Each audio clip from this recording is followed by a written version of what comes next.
There's no feeling more intense than starting over. If you deleted your homework the day before it was due, as I have, or if you left your wallet at home and you have to go back after spending an hour in the commute. If you won some money at the casino and then put all your winnings on red but it came up black.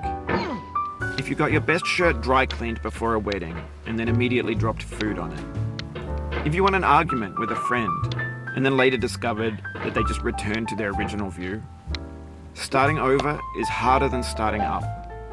If you're not ready for that, like if you've already had a bad day, then what you're about to go through might be too much. Feel free to go away and come back. I'll be here. Alright, thanks for coming with me on this trip. I'll understand if you have to take a break at any point. Just find a safe place to stop and quit the game. Don't worry, I'll save your progress, always, even your mistakes.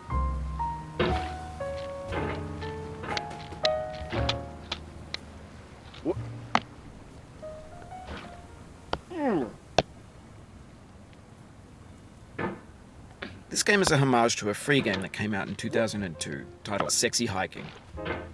The author of that game was Jazuo, a mysterious Czech designer who was known at the time as the father of B games. And B games are rough assemblages of found objects.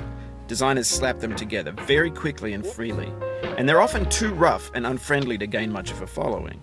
They're built more for the joy of building them than as polished products.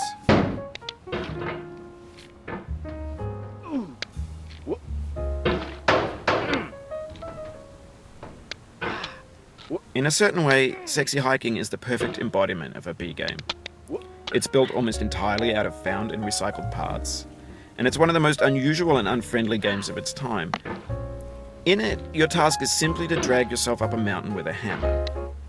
And that act of climbing, in the digital world or in real life, has certain essential properties that give the game its flavor. No amount of forward progress is guaranteed.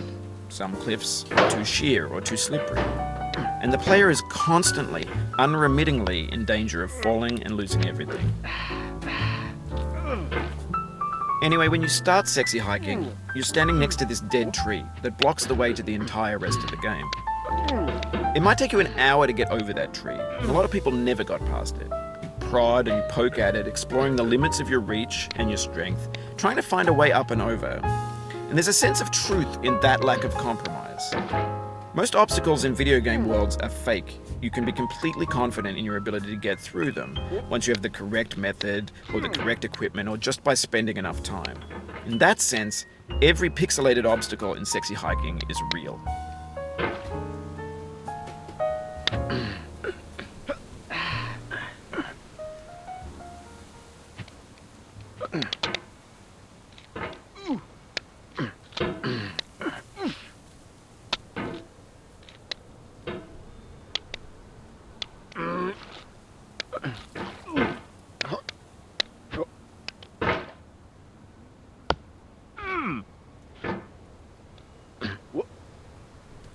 Oh, you just lost a lot of progress.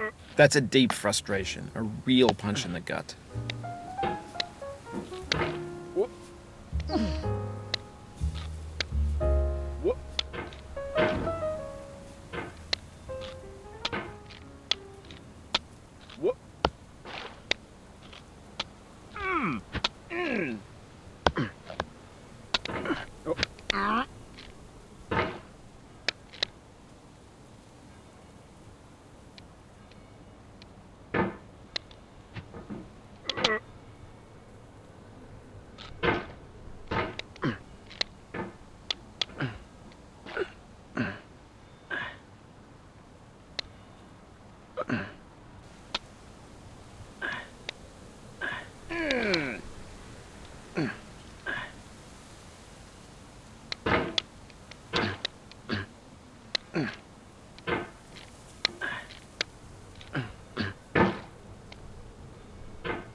Oof, sorry about that.